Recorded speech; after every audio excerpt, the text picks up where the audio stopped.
A lot of the principles of the red pill I kind of viewed more like guardrails for beginners. Like Mm. the whole all women are like that is a perfect example of that. I think most red pill people know that that's not 100% true, but for someone who's really new to the red pill, really blue pilled if you will, believing that will really help them not make a lot of mistakes, especially in the beginning. You're listening to the premier podcast for men who want to not only be better with women, but want to be better men in general.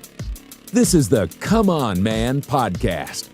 And here's your host, Paul Bauer. What's up, everybody? Welcome back to another week of Come On Man. If you haven't done so already, please like, fave, subscribe, hit those notifications. If you are listening on your favorite audio platform of choice, please give us a 5-star review. It helps more than you know. I say this every week. And if you haven't done so already, fuck you guys.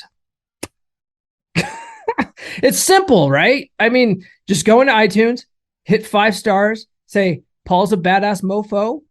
Boom, done. Come on. How hard is that, guys? Jesus. Anyway. All right, before we get too far into this. Oh, if you're watching on YouTube, drop a favorite emoji. Whatever your favorite emoji is. It can be an eggplant. I don't care. You know what I mean with the eggplant, dirty birdies. All right, before I get too far into this, I want to give a shout out to the Patreon. There's 5 tiers available. The 3rd tier gets unlimited text support for me over Telegram. That also includes voice messages. So I can send you voice message replies and you can voice message me back. So, I mean, it's like unlimited phone support too, if you want. And it's really affordable. It's only $25 a month for that. So can you imagine, like, you're trying to hook up with a chick on Tinder, you don't know what to say, just screenshot that shit and send it to me, man. Be like, what do I say to this? I'll reply back. Be like, dude, say this, man. And then you're gonna get laid. All right. Patreon.com/ComeOnManPod. The link is in the description. All right. So my guest this week, he is the artist formerly known as Purple Pill Eric, but this has happened twice now where I interview somebody, they go by a certain handle on TikTok and then they blow up and decide to rebrand. So my man's new name is Eric Explains on TikTok. He's had fascinating growth. So at the time of this recording, I think he might have had like 15,000 followers, like not that much, but his content was really compelling. So I wanted to bring him on the show. He's a former fuckboy. Actually, former like very traditional like religious dude turned fuckboy. So his story is really fascinating. But after blowing up, he's got, at the time of the recording of this intro, he's got over 106,000 followers already, which is amazing. I have been struggling to get back to where I was last year when I got banned at 30,000. I still haven't made it back. It has been over a year now. So I don't know what I'm doing wrong, but this guy knows what he's doing and he's doing it right. So Eric Explains, the artist formerly known as Purple Pill Eric, and I have a conversation and I will bring that to you right after these words. Hey, you, I'm going to make this real quick. I know you hate ads. If you like this show, if you love this podcast, if you think more men should tune in, then you should consider joining my Patreon. You will be supporting the show, and I get to help more men level up their lives. There's now 5 tiers available, starting as low as $5 a month. It's like buying me a beer, and each tier gives you better bonuses. Visit patreon.com/ComeOnManPod to sign up. That's patreon.com/ComeOnManPod. One last time, that's patreon.com/ComeOnManPod. Help me help more men level up and be better with women. Joining me this week is a really interesting guy that puts a lot of great content on TikTok. He started off making videos talking about the truths and the fallacies of the red pill. It's Purple Pill Eric. What's going on, brother? What is up, Paul? Is it okay if people know your real name? Absolutely, yeah. You can call me Purple Pill Eric. You can call me Eric. That's my real name. Okay. All right. So Eric, my first question here is, so I used to consider myself Purple Pill. In fact, last December, I interviewed Rollo Tomasi, widely considered the godfather of the red pill. And in that interview, I told him that I considered myself Purple Pill. I've since changed my stance on that. But can you tell us what your definition of purple pill is? Sure. Yeah. So when I discovered the red pill, I wanted to test everything and figure out if it was true or not. I took most of it as I was going to assume it was true and then figure out, where everything fell. And most of the stuff I found to be true, but some of the stuff I felt was kind of off. A lot of the principles of the red pill I kind of viewed more like guardrails for beginners. Like the whole all women are like that is a perfect example of that. I think most red pill people know that that's not 100% true, but for someone who's really new to the red pill, really blue pilled, if you will, believing that will really help them not make a lot of mistakes, especially in the beginning. Mm-hmm. So assume it to be true until you get to the point where you're comfortable enough that you can, make your own decisions. Got it. That makes sense. I also really liked calling myself Purple Pill Eric as opposed to Red Pill Eric, because there's a lot of flack that the red pill gets, because obviously people take that stuff and they take it to the extreme and they're like, oh, it's just a bunch of women hating, misogynists. And it's like, no, if that's the way that you view it, I'm not Red Pill at all. So I was a lot more comfortable calling myself Purple Pill Eric in that sense. But I recommend every guy should at least investigate the red pill, especially if you wanted to improve your success with women, if you want to figure out why you don't have success with women, why women are always seeing you as a friend, why you can't seem to find someone that likes you the way that you like them. Like red pill will open your eyes and it'll help you figure out the mistakes that you're making. So got it. That makes sense. I've noticed in the last, I would say a year or so that there's a lot of content creators that are trying to distance themselves from the label of red pill just because of all the douche nozzles that are on the internet.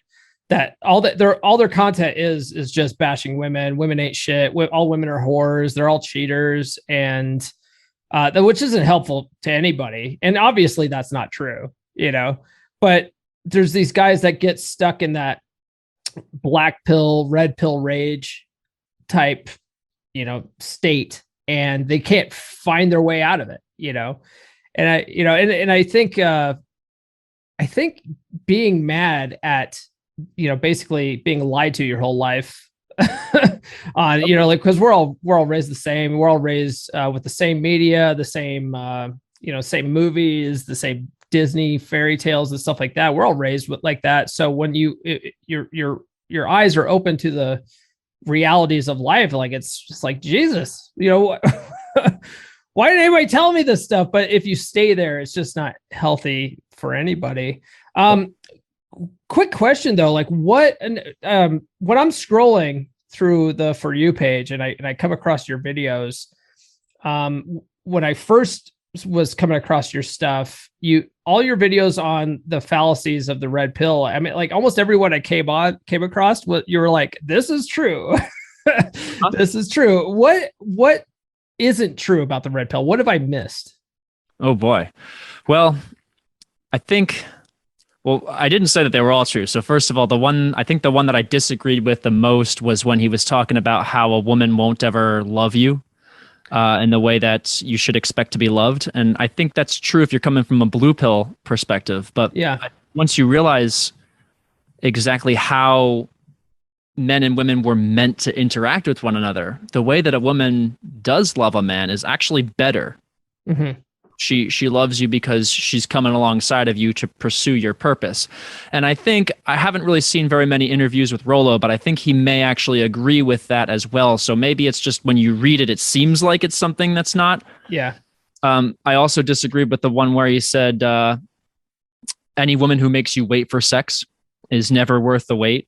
Mm-hmm. There's plenty of instances where a woman just won't sleep with you on the first date because she doesn't want to be the kind of girl that sleeps with a guy on the first date. And even if she was the kind of girl in the past who slept with a guy on the first date, and now you're on a date with her and she won't sleep you on the first date, and you're into her and she's into you, and you're vibing, and she sets a second date with you, it's like, oh my goodness, just go on the second date. She'll probably sleep with you on the second date.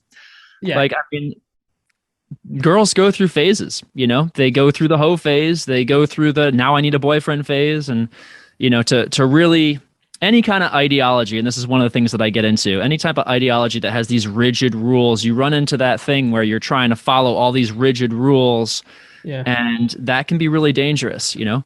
Yeah. So they're more as guidelines, like they said in Pirates of the Caribbean. Right. I would say Rollo actually describes it more of a praxeology than an ideology. Okay. And I asked him about that, the whole idea of like, are women even capable of love? Because there's a lot of guys that read that rule. I can't remember which iron rule that is, like 3 or some shit. I don't know. But they read that and they're like, yeah, women are incapable of love because they don't love you unconditionally, which is a retarded statement on its own. You're men. Right. But Rollo told me, he's like, no, of course women can love. That's stupid. Like, yeah, they just don't love you the way you think that they should. They have their own way. It's different, but it's not bad, you know? And like you said, it's actually a better way. I think the way they love, and you may agree with this or not, but the way they love really is designed to help you level up your game, I think. Yep. You know, and then also, what was the other thing that women that make you wait? Now, I don't know what your policy is on that. Mine is like I'm also a student of Corey Wayne's, right? And Corey, I don't know if you're familiar with Corey Wayne, but he talks about that women will sleep with a guy by the second or third date on average. And I found that to be 100% accurate. You know, there's women that'll sleep with you on the first date, but it's less likely. So if you're not pushing for that first date smash, like and don't have that focus on outcome, like you'll almost definitely get it on the second or third date, and don't worry about it. It depends on how you set it up. So if you do the first date as drinks, or, you know, something where you're sitting next to the girl and you can have that physical escalation and she's cool with that. So of the 190 dates that I went on, 90 of them, I've slept with 90 different women. And of the 90 women that I've slept with, I kept a spreadsheet. And so of them, 40% was first date, 50% was second date, 10% was third date or later. So yeah, it typically is the second date. But most of those dates I was setting up as like a very flirty kind of hookup thing. Like even if we did dinner, it was a sushi bar where we sat next to each other. Because when you sit across from a girl on a first date, you're sending the message that you're interviewing each other, right, and having this intellectual discussion on if you're a good fit for one another. You know, it doesn't, you know, and it's difficult to turn that, even if you both like each other, to then be like, okay, let's go do something. And now I'm going to put my arm around you. And now I'm going to play with your hair, you know, because I wasn't touching you at all in the beginning. So we established this interview kind of mindset. It's really a frame thing. Yeah. So. Yeah, no, definitely.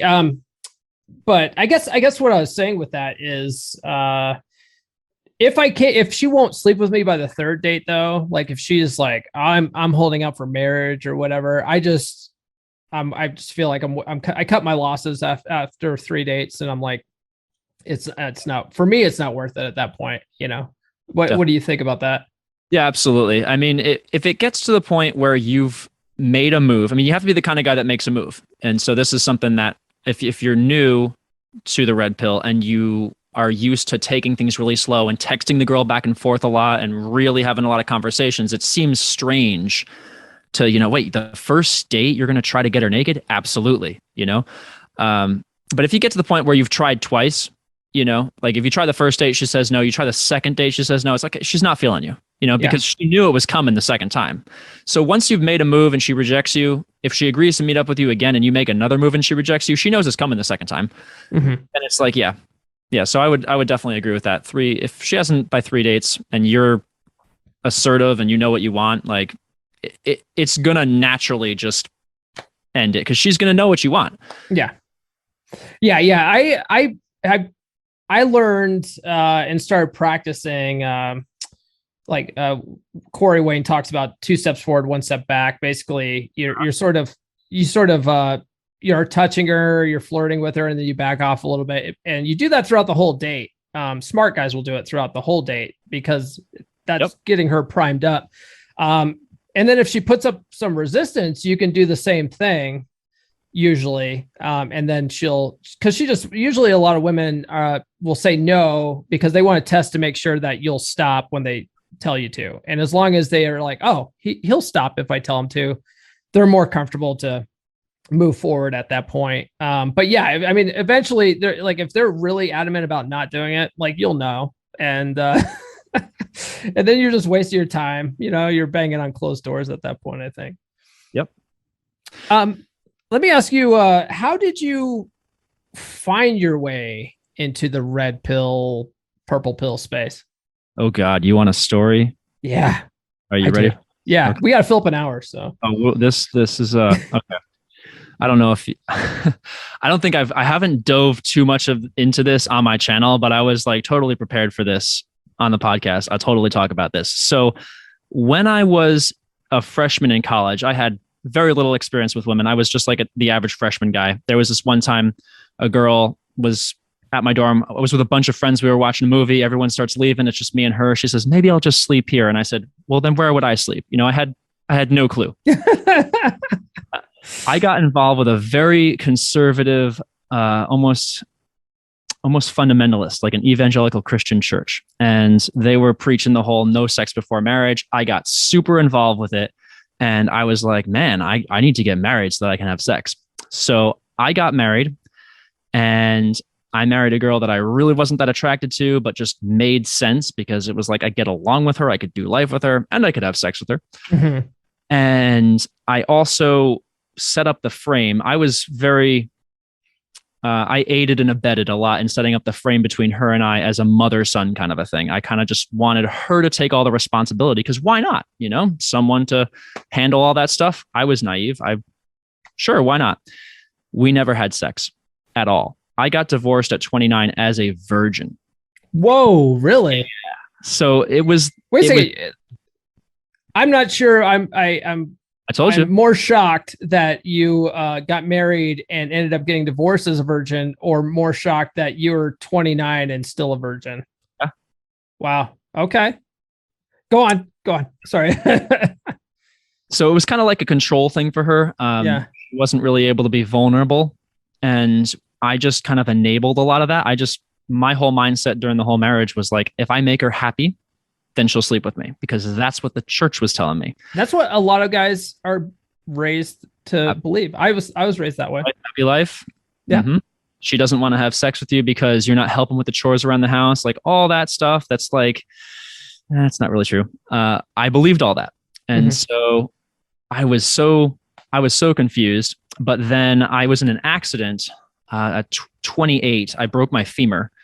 And I had a job that I was like really into because I was just, trying to be the best that I could at everything. And I was laying in bed at home for 3 weeks with nothing to do. I'm on Reddit, and I went down every like dark rabbit hole. I don't know if you remember the subreddit Watch People Die. I went on that one. No.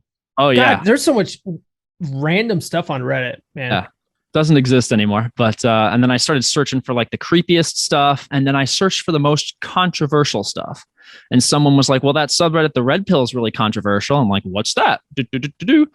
I literally like stayed up all night just reading. I'm like, oh my gosh, this is my marriage. Like, I'm totally doing all these things. This is why she won't have sex with me. Like, have you ever looked at the married red pill subreddit? Yep. Mm-hmm. Yeah. That was actually more of a positive red pill environment. Okay. But okay. Yeah. So you're reading red pill, the red pill subreddit. Yep. And I just started reading, and I'm like, oh my goodness, like this is really interesting. Like if this is true, this is a game changer. I'm not 100% sure if this is true, but like I have to experiment with this because there's all these people that are talking about this. And apparently seems like a lot of people that were in a situation like mine, that didn't understand what was going on, that figured it out. And that was super intriguing to me because you know how there's some guys, like when the red pill guys talk about Chad doesn't know what the red pill is. Chad doesn't care what the red pill is. It's just, it comes naturally to him. Yeah. But some people have to figure it out. And I'm like, these are people that actually figured it out. And I definitely don't get it. Maybe I could figure it out kind of a thing. So I started going to the gym. I literally had to convince my wife to let me get a $10 a month gym membership because she was running everything. I literally started like doing pull-ups in the rafters of my attic of the house, like because she wouldn't let me get a gym membership, but then she did. And all the while, like I'm leveling up. I started playing piano again because she didn't like it when I played piano. And eventually I started to realize this is having a positive effect on like literally everything in my life except for my marriage. Yeah. And then I started to like pry a little bit deeper and ask questions. And I kind of figured out that she was lying to me about a few things. And I was like, okay. And for the first time, I've realized like, if I stay in this marriage, it's probably not going to get better. If you would have asked me at any time in my marriage if I was happy up until the very end, I would have said yes, because people's belief shapes their reality. And I literally believed that it was the right thing. And so even though there was this little problem that we weren't having sex, it was going to be fixed soon. Like, I just always believed that. And that's why people will stay in a shit situation, because they believe that it's going to get better. And once that belief was gone, I was like, okay, I got to get out. And so then I was like, I'm doing this. Like, I'm going to figure out what I like. I'm going to create one of those Tinders and I'm going to start meeting people. And I had a spreadsheet that I used at work to keep track of all my clients. So I took that spreadsheet, I copied it, eliminated everything in it, added a few more columns. And I was like, I'm going to make a spreadsheet of every date I've been on. And I'm just going to track everything. I've got a clean slate. I'm a virgin. I'm going to figure this out. And that's what happened. But yeah, I found it on Reddit just one day when I was bored, laying in bed with a broken femur. That's crazy. Let's go back to the marriage and you believing you were happy. I was married. I was married for 14 years, and man, the last half of my marriage, I was actually really miserable. And I like, there was a lot of the time I would sleep in, on a cot in like my office or something in a completely different room. I fucking hated that woman, But if anyone asked me if I was happy in my marriage, I probably, just to, keep up facades, would have said, oh yeah, we're good. Yeah, we get along fine now. Maybe to my best friends, I'll, be like, I don't know, it's not for everybody. And certainly if someone was talking about getting married, I would say, it's not too late to back out. I would say little jokes like that, but I would say for the most part, I would tell people, yeah, I'm happy. And I think a lot of people delude themselves, in my comment section all the time saying, oh yeah, I've been married for 30 years. So I always ask them, oh yeah, how's the sex? If you're been married for 30 years and you're still having like, head banging sex, fucking awesome. Like that's a goal for most people. And I would say a majority of people don't ever get to that, Yeah, absolutely not. I sit down with people for my job that are retired, and I'll look at the marriages and you can tell where they're at, how they communicate with one another, if they're at each other's throats, if they're not. And you get a pretty good idea of what it's like. Yeah, you start to be able to read people's body language when you're doing this kind of stuff. You're able to really see bad relationships or relationships that aren't as good as they could be.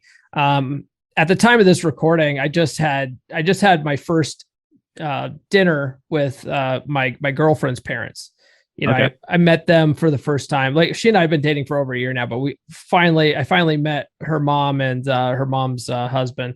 And I was, I had a good time with them and stuff like that. I was personable and, cracking jokes. I think, we all got along pretty well. But after the date, driving home, my girlfriend was asking me about it. And I was like, well, there are certain things you can tell that they're doing that they're sort of, they're sort of annoyed with each other. And, they would say certain things and one person would look at the other one like totally annoyed by it.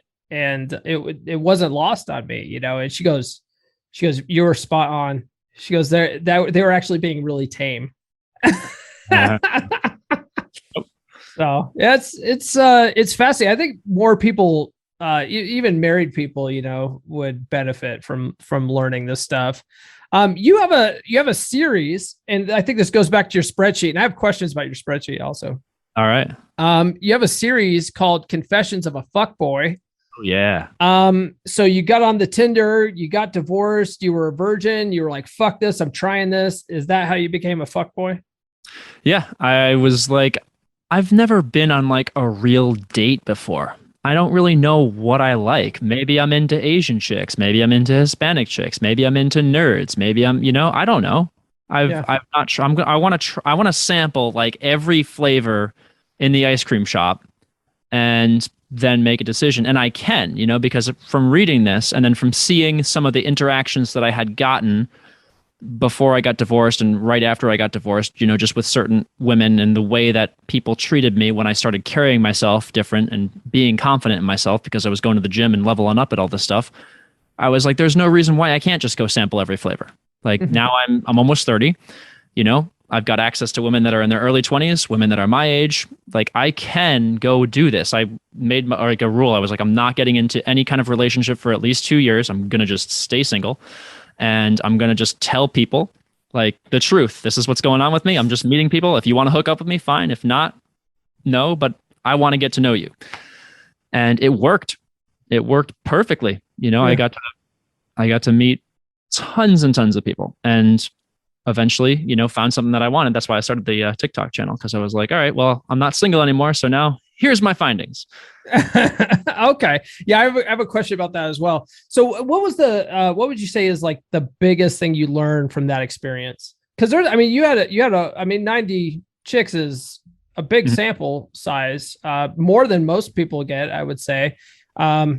Unless you're, John Anthony lifestyle, he's got like 4,000 bitches or whatever bullshit. Like, but you must have learned something there. And I think that's one of the things that a lot of guys, when they first hear about this, or when I tell them like, hey, you should be spinning plates, you should be dating multiple women at once. It's the most efficient way to date. A lot of guys are scared to do that because they feel like, oh, I'm cheating on these girls. No, you're not. You're not cheating on them, unless you decide to be exclusive with one of them, but you're not cheating. And they're doing the same thing. We call it spinning plates. They just call it dating. So they're literally doing the same thing. Don't feel bad about it. What was the biggest thing you learned? And some of the biggest things would be it always would blow my mind just how unself-aware a lot of people are about themselves. And this goes for men and women, but I got to see it in women when I was dating them. But just how many times like I would hook up with a girl on the first date and I would hear I never do this. And it's like, classic. Yeah, you never do this. Okay.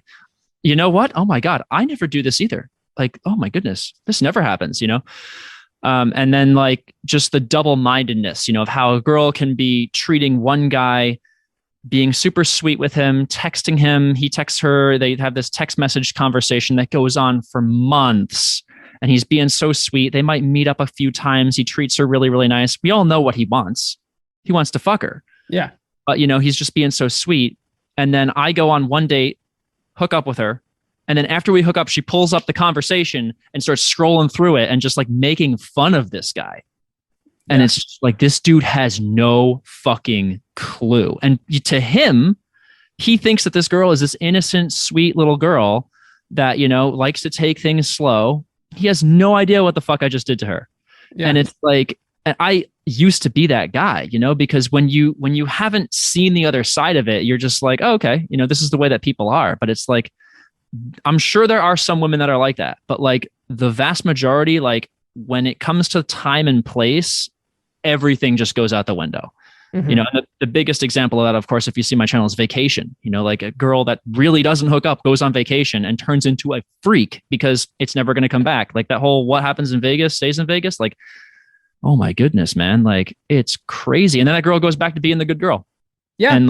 And society accepts it and they will treat her as if she's a good girl. They will treat her like she's this beautiful princess that would never do anything like that. But then when she's with the right guy at the right place at the right time, she's like bent over with her feet in the air, like, fuck me.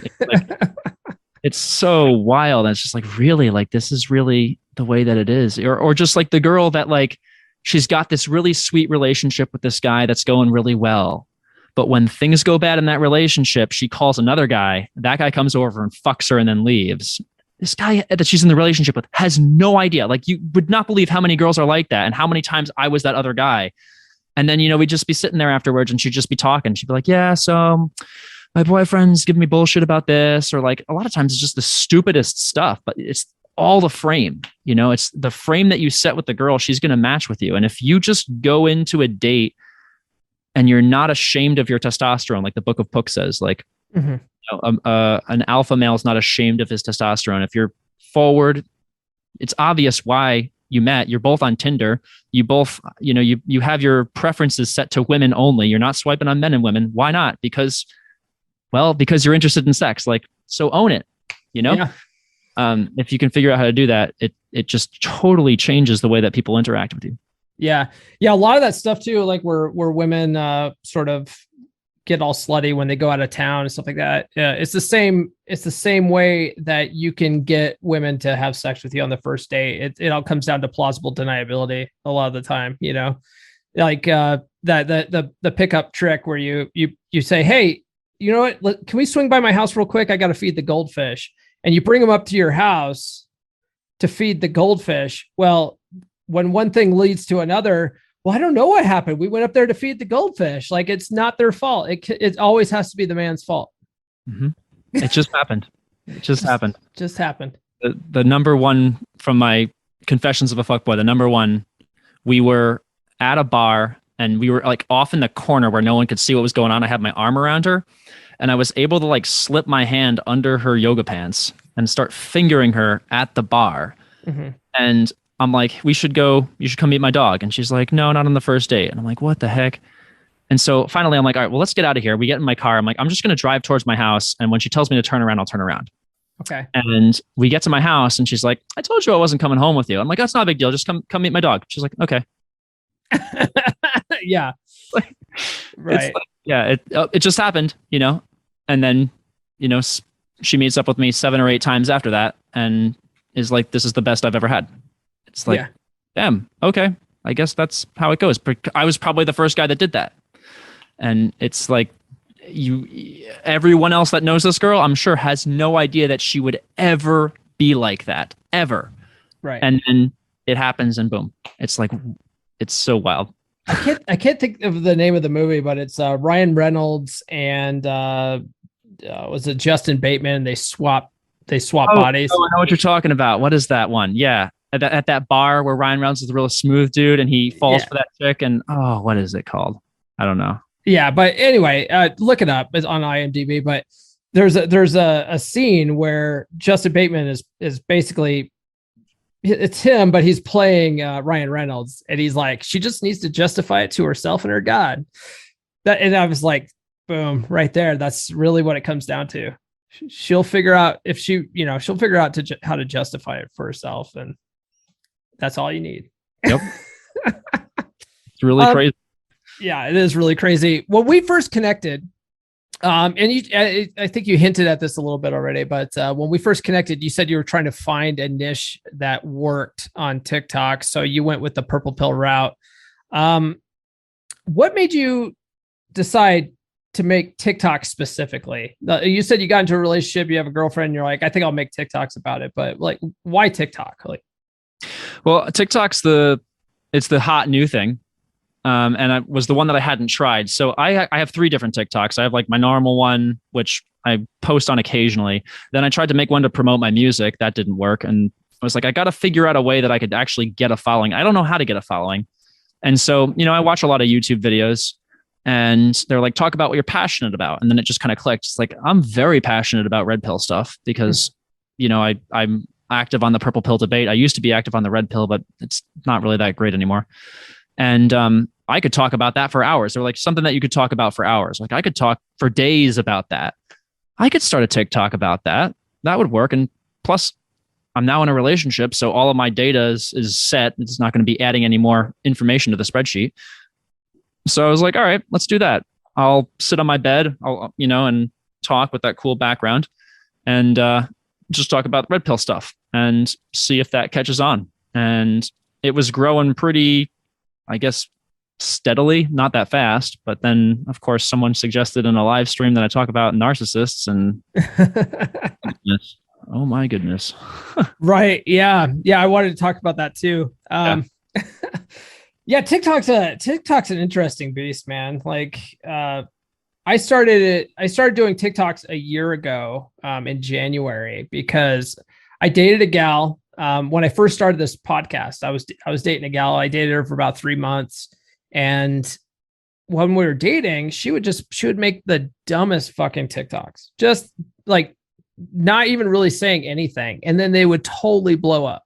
So this was at like the end of 2019. She wasn't even one of those chicks that were like shaking her ass and dressing provocatively. She would just like, she'd be in her pajamas looking all frumpy as hell and just make some kind of stupid TikTok, and like it would just randomly blow up. And so I was looking at how I could promote the podcast better. And I was like, well, fuck, if she can just put out the dumbest shit, I could probably start talking about the content that I talk about on the podcast.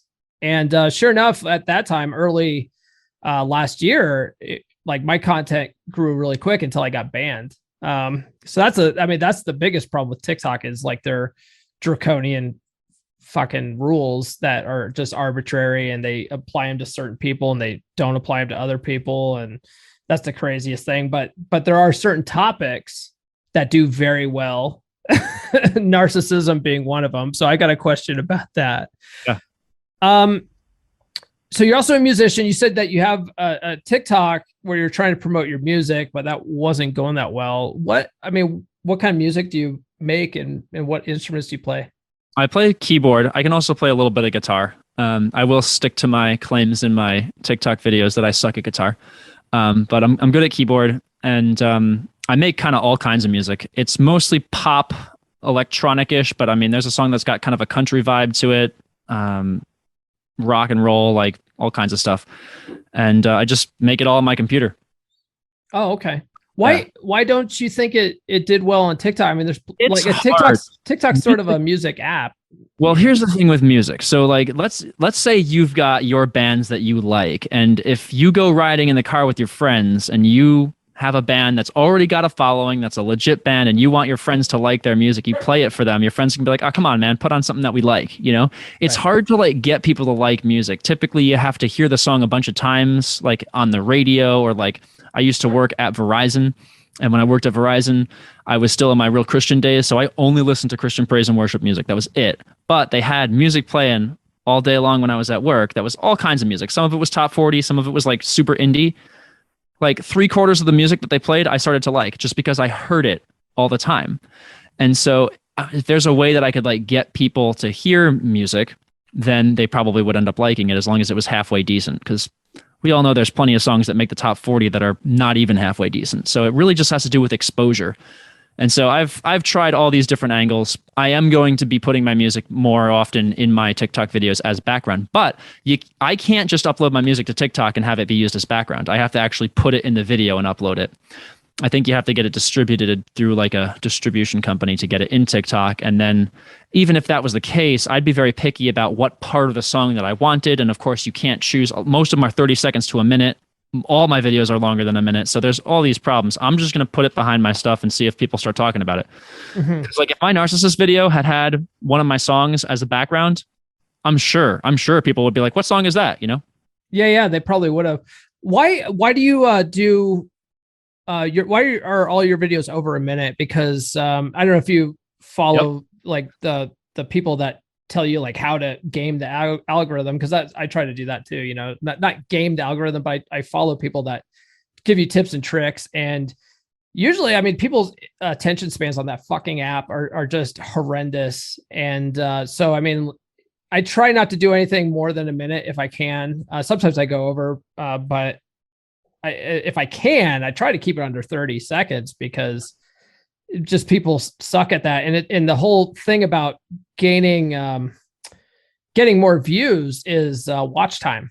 Like that's the biggest thing of that algorithm.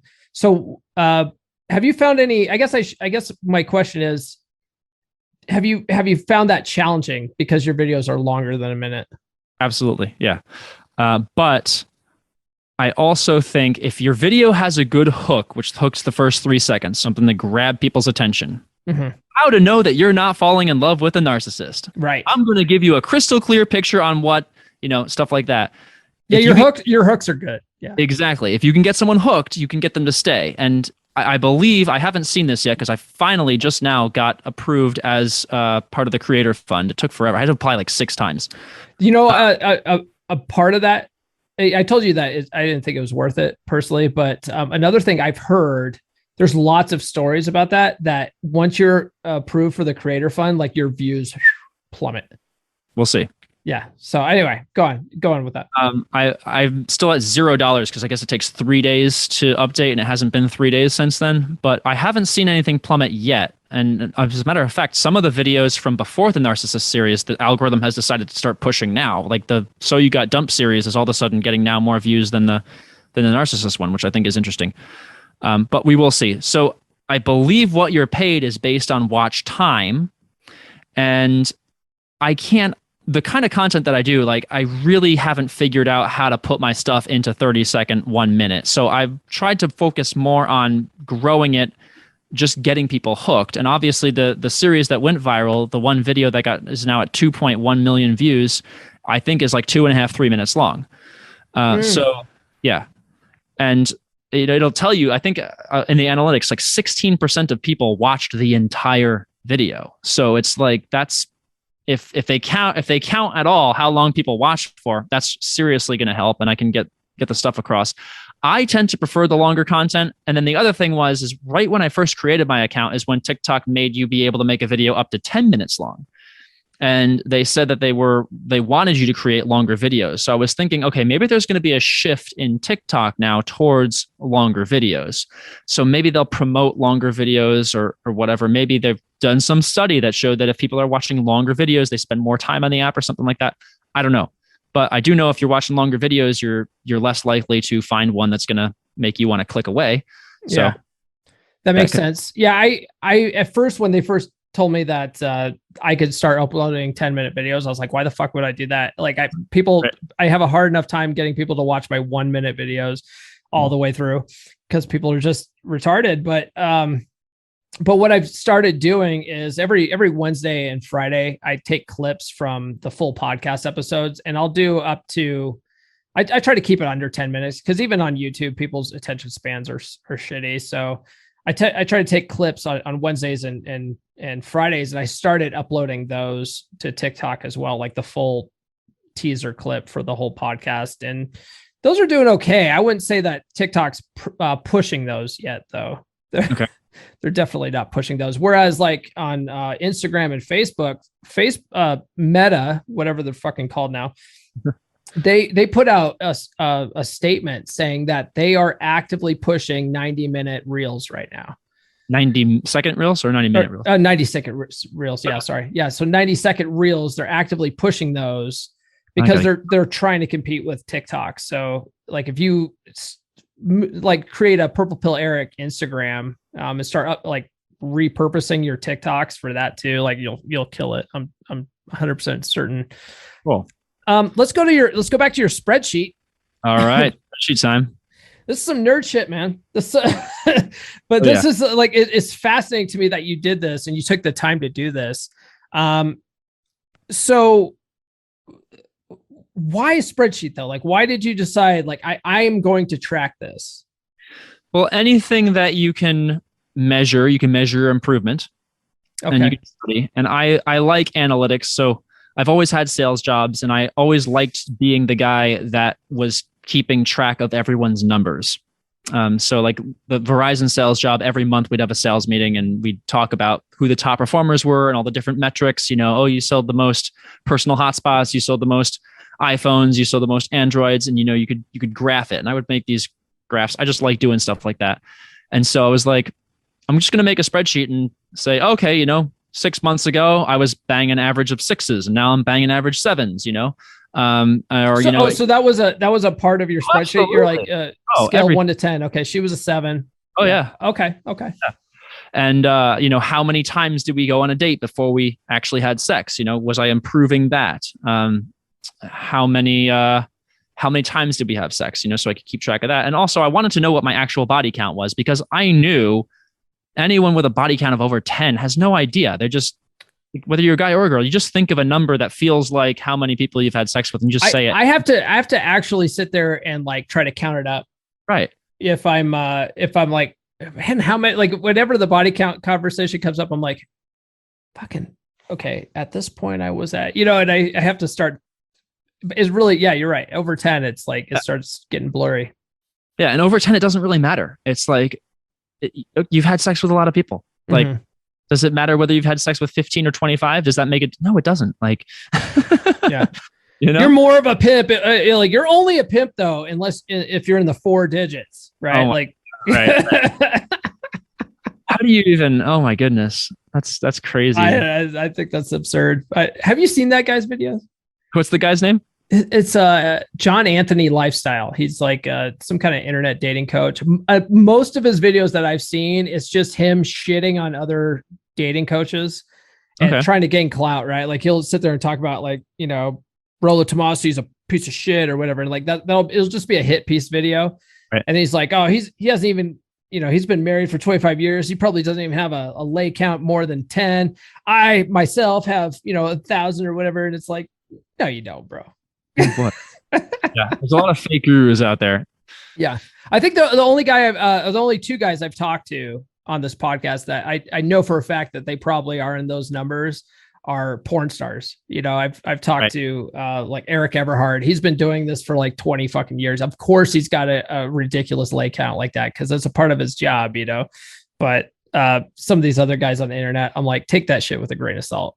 You know? What do you think of Andrew Tate? He's the hot one that I keep coming across. You know, the thing about Tate is he's very brash, he's very loud, and but a lot of the stuff he says I agree with. But I think what he's really doing is selling a lifestyle that for most guys in this space is unattainable, you know? And so that which is fine. I mean, like you could set your goal to be a private jet flying fucking international pimp. I mean, that's a great goal to have, but for most of you guys out there, it's unrealistic. You know, I try to keep my content a little closer to the ground.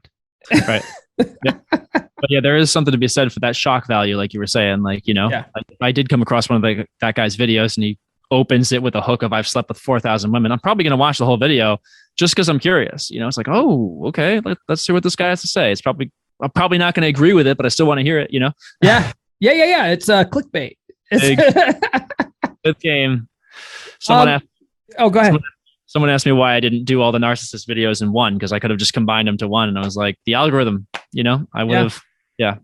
So yeah, guys, split that shit up to keep you guys coming back, you know? It's can you tell me what your worst date ever was? Like a Cliff's Notes version of that? Oh man. So worst first date. Yeah, it lasted about 20 minutes. We met on Tinder. We went to this bar, and she just immediately started asking me questions about how much money I made, like what I drove, where I lived. And like, I realized real quick that she was just like really onto me like that. So I just like started lying and downplaying everything and just acting like I, you know, worked for like some multi-level marketing company, and I didn't really make very much money. And I lived in an apartment. I actually told her I lived in an apartment, and I was like, oh, my car is nothing special and everything. And she just like eventually got to the point where she started like to insult me. Yeah. And she was not just a shit test. She was being straight up insulting. Yeah. And I was just like, okay, well, you know, you can have a nice day. I think the drinks that we had each were like $7.50 a piece. So I just like threw a 20 down on the table, and I was just like, you have a nice night. And I just like left. Yeah. I was just like, really? Like that? Did that really happen? Like, I drive a Tesla. I should have like driven my car by and like waved at her like on the way out. But like, I was just like, no, I'm out of here. Like,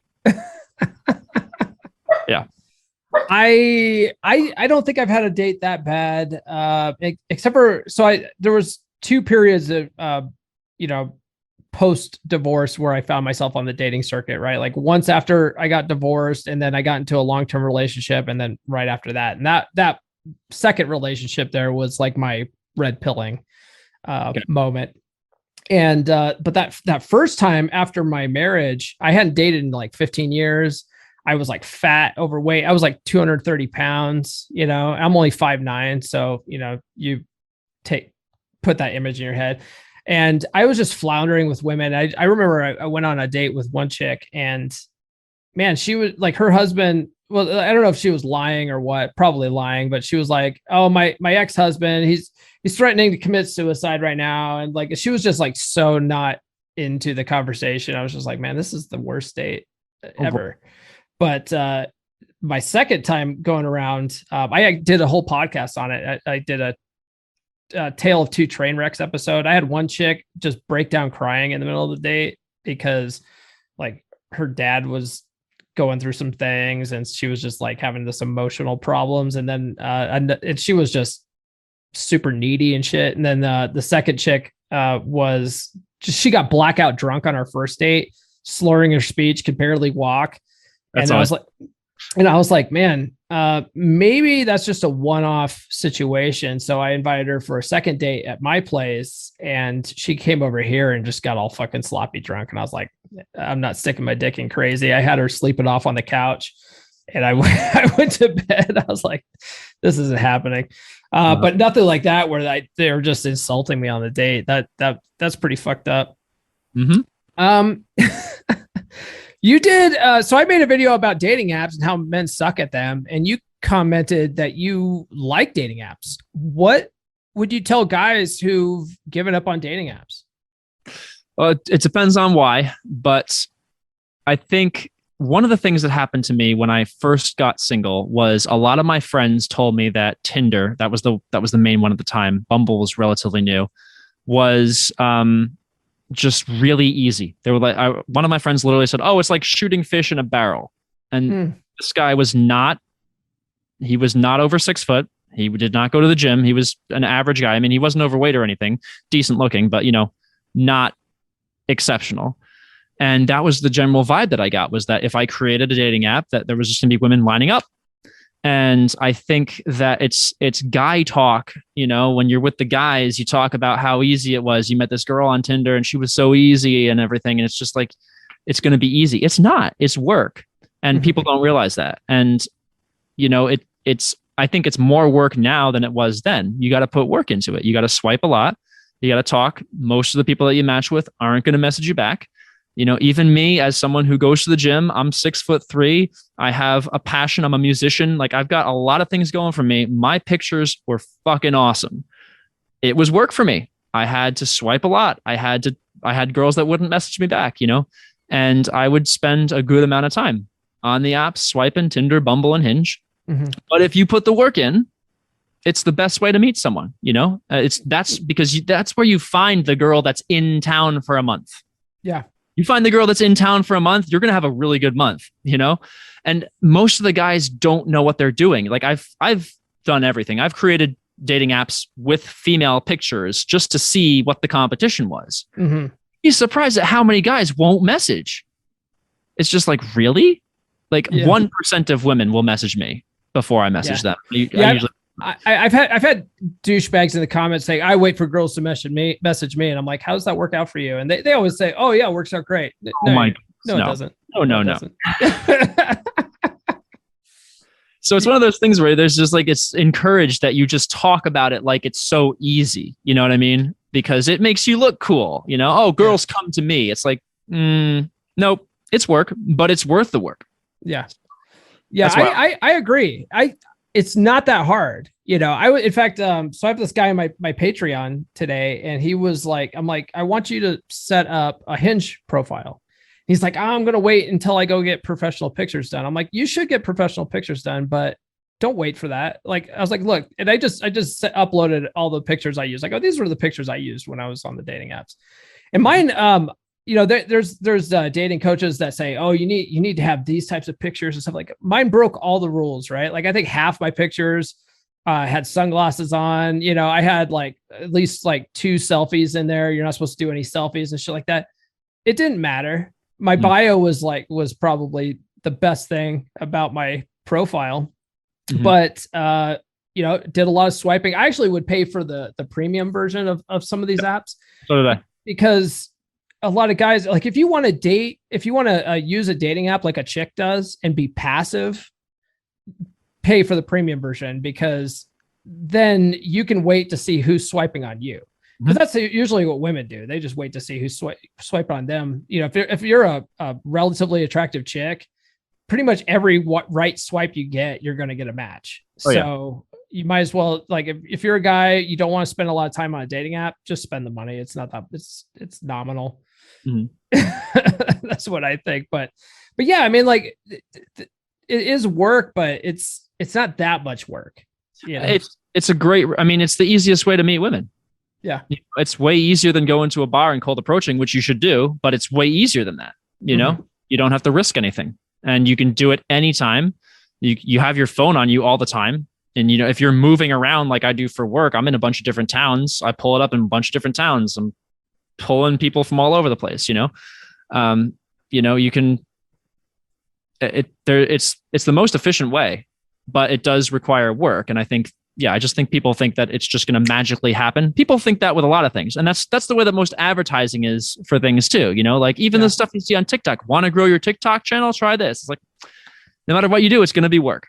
It is. It's going to be work. Another thing too, a lot of guys don't realize is dating apps, social media, any kind of virtual shit like that. It's a virtual version of what's going to happen in real life. Yes. You know, in real life, women are sort of the passive sex. They expect you, they might put out choosing signals and stuff like that, but they expect you to initiate the conversation. That's why I think Bumble kind of sucks, because a lot of women like the idea of Bumble. Hey. What's that? The girl just says hi. I mean, right. You know. But if she's smart, she could just send a fucking emoji and kick the conversation off, because they don't have to try. But a lot of women, especially in my area, I live in like a real conservative area. And I found that on Bumble, a lot of these women would sign up, but they wouldn't reach out because they're expecting you to reach out. You know? Oh, no, half the matches I got on Bumble didn't message me. And I have a theory on it. So I talked with a friend who was talking to me. Okay. So Tinder was made, the people who made Grindr, you know what Grindr is, right? It's the gay Tinder. Right. But on Grindr, you can just message someone without anything. So if you're near someone, you could send them a message. Okay. So they tried that for a heterosexual dating app, and it did not work. That's why we know about Grindr, and we don't know about whatever the heterosexual version of Grindr was, because it didn't work. Because women were not comfortable with men just randomly being able to message them. So once someone was like, well, what about if they both have to swipe right? Yeah. Which is really the woman has to swipe right? Because men are going to swipe right on most people. Right. Then the man can't message her unless she's already approved that guy. It took off. And Bumble took it a step further and said, and I know this is going to sound crazy, but I really think this is the reason.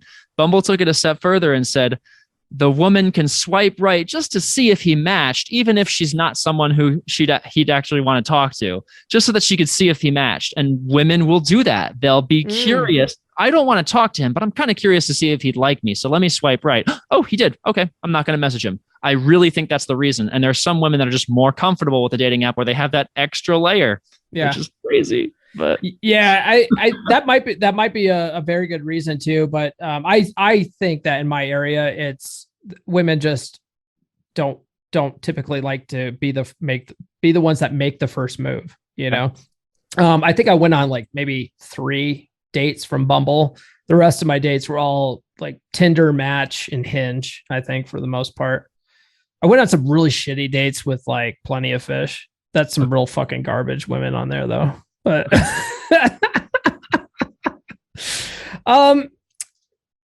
one last question, and then I think we can wrap this up. You have a video on text openers that work. Can you give us a couple of examples and explain why they work?